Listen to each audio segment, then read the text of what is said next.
የአያቴ ተረት። ሶስቱ ትንንሽዬ አሳማዎች። ከዕለታት አንድ ቀን በአንድ በትንሽዬ ገጠር ውስጥ የምትኖር አንድ እናት አሳማ 3 ልጆች ነበሯት። አንድ ቀን እናትየው አሳማ ለልጆቿ እንደዚህ አለቻቸው፣ ልጆች አሁን በጣም ትልቅ ልጅ ሆናችኋል። ሰዓቱ ራሳችሁን ችላችሁ የምትኖሩበት ጊዜ ነው። እናም ራቅ ባለው ትልቅዬ ጫካ ውስጥ ሄዳችሁ ቤታችሁም በብስለት ገንቡት እና ሁል ጊዜ ተጠንቀቁ ልጆች። እዛ ትልቅዬ ጫካ ውስጥ አንድ ተኩላ አለ። ተኩላው ብዙ እንስሳቶችን ይተናኮላል። ስለዚህ ሁል ጊዜ ከዛ ተኩላ ተጠንቀቁ አለቻቸው። አሳሞቹም እናታቸው ያለቻቸው ነገር ትንሽ ቢከፋቸውም ግን እናታቸው ያለቻቸውን ነገር ሰምተው ለመሄድ ዝግጅት ጀመሩ። እናታቸውም ለመሄድ የሚያስፈልገውን ስንቅ አዘጋጅታ ሸኘቻቸው። በመንገዳቸውም ምን አይነት ቤት እንደሚሰሩ እያሰቡ መጓዝ ጀመሩ። የመጀመሪያው ትንሽዬ አሳማ እኔ ቤቴ የምሰራው በጭድ ነው አለ። ቀጥሎም ሁለተኛው አሳማ የእኔ ቤት እንኳን ጠንከር ይላል፣ እኔ የምሰራው በእንጨት ነው አለ። ሶስተኛው ግን በጣም ብልህ ስለነበረ እኔ የምሰራው ቤቴን በጡብ ነው፣ እንደዛ አይነት ቤት ነው ከዛ ከመጥፎ ተኩላ ሊጠብቀኝ የሚችለው በማለት ሀሳባቸውን እየወጠኑ ጉዟቸውን ጀመሩ። የመጀመሪያው ትንሽዬ አሳማ በጣም ሰነፍና ጊዜውን በመጫወት ማሳለፍ የሚወድ ነበር። ወደ ትልቁ ጫካ በመሄድ የሚያስፈልገውን ጭድ ሰብስቦ ቤቱን መገንባት ጀመረ። ቤቱን በጣም ፈጣን በሆነ ጊዜ ሰርቶ ጨረሰ። ከዛ በኋላ በቀረው ሰዓት መጫወትና መዝናናት ጀመረ። ሁለተኛው ትንሽዬ አሳማ ቤቱ ጠንከር እንዲልለት ፈልጓል። ነገር ግን በቶሎም ሰርቶ መጨረስ ፈልጓል። ወደ ትልቁ ጫካ በመሄድ እንጨቶችን በመሰብሰብ ቤቱን በእንጨት እያሰረ መስራት ጀመረ። ይሄ በጣም ጠንካራ ቤት ነው፣ መቼም ከዛ ከመጥፎ ተኩላ ይከላከለኛል እያለ በጭዱ ቤት እየተሳለቀ ቤቱን መስራት ጀመረ። ሶስተኛው አሳማ በጣም በሳልና ታታሪ ሰራተኛ ነበረ። ለቤቱ የሚያስፈልገውን ጡቦች በመሰብሰብ ቀስ ብሎ ጡቦችን በመደራረብ ቤቱ ጠንካራ ሆኖ እንዲሰራ ሌት ተቀን ሳይሰለች ቤቱን ይሰራ ጀመር።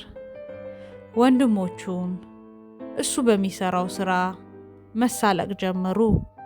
ለምንድን ነው እንደዚህ የምትለፋው እያሉ የሚሳለቁበት ጀመር። እሱ ግን ይሄ ጠንካራ ቤት ከዛ ከመጥፎ ተኩላ እንደሚታደገው ገብቶታል። ጊዜም አለፈ። አሳማዎቹም በደስታ በቤታቸው ውስጥ መኖር ጀመሩ። አንድ ቀን ያ ትልቅዬ ተኩላ ወደ ትንሽዬው አሳማ በመሄድ ማንኳኳት ጀመረ። አንተ ትንሽዬ አሳማ ናውጣ አለው። ትንሽዬ አሳማውም በመደናገጥ እኔ ቤቴ ነው ያለሁት፣ መውጣት አልፈልግም፣ ደግሞ ስላንተም እናታችን ነግራን አለች በማለት መለሰለት። ተኩላውን በጣም ተናዶ ቤቱን በአንድ ትንፋሽ አፈራረሰው። አሳማውም በመደናገጥ እየሮጠ ወደ ወንድሙ ቤት ሄደ። ወንድሜ ወንድሜ ተኩላ መጣ፣ ተኩላ መጣ አለው። ወንድሙም አይዞ ወንድሜ፣ ይሄ እንጨት ቤት ነው፣ እዚህ መግባት አይችልም፣ እንዳትፈራ በማለት ወንድሙን ማጽናናት ጀመረ። በመቀጠልም ተኩላው በእንጨት ወደ ተሰራው የአሳማ ቤት በመሄድ ማንኳኳት ጀመረ። እናንተ አሳማዎች ክፈቱልኝ፣ እናንተ አሳማዎች አትወጡም አላቸው።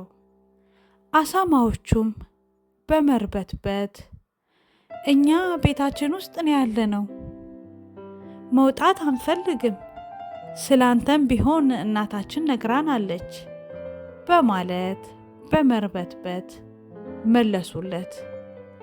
ተኩላውም በጣም ተናዶ ስለነበረ ቤቱን በሶስት ትንፋሽ አፈራረሰው። ሁለቱ አሳማዎች በመደናገጥ እየሮጡ ወደ ወንድማቸው ቤት ሄዱ። ወንድማቸው ጋም ሲደርሱ ወንድሜ ወንድሜ ተኩላው መጣ፣ ተኩላው መጣ አሉ። ወንድማቸውም አይዟችሁ፣ እንዳትፈሩ፣ ይሄ የጡብ ቤት ነው፣ እዚህ መግባት አይችልም ብሎ ወንድሞቹን አጽናናቸው። ወንድሞቹም በጣም ተደሰቱ። ተኩላውም ወደ ጡቡ ቤት በመሄድ ማንኳኳት ጀመረ። እናንተ አሳማዎች በሩን ክፈቱ፣ እናንተ አሳማዎች አትወጡም አላቸው። አሳማዎቹም በመርበትበት እኛ ቤታችን ውስጥ ነው ያለነው፣ ከቤታችን መውጣት አንፈልግም፣ ስላንተም ቢሆን እናታችን ነግራናለች በማለት በመርበትበት መለሱለት። ተኩላውም በጣም በመናደድ ቤቱን በትንፋሹ ሊያፈራርሰው ቢሞክር ቢጥር ቤቱ ምንም አልንቀሳቀስ አለው። ተኩላውም አማራጭ በማጣቱ በጭስ ማውጫ ውስጥ በኩል ለመግባት ወስኖ ጣራው ላይ ወጣ። በጭስ ማውጫው በኩል ዘሎ ሲገባ አሳማዎቹ ግን ብልጥ ስለነበሩ በማሰሮ ሙቅ ውሃ አፍልተው እየጠበቁት ነበረ። ተኩላውም ዘሎ ሲገባ ሙቋ ውስጥ በማረፉ ሰውነቱ ተቃጥሎ ደንግጦ እየሮጠ ከዛ ሰፈር ፈርጥጦ አመለጠ። ከዛን ጊዜ በኋላ ተኩላው አሳማዎቹን ተተናክሏቸው አያቅም። ከዛም በኋላ አሳማዎቹ በደስታና በፍቅር አንድ ላይ መኖር ጀመሩ።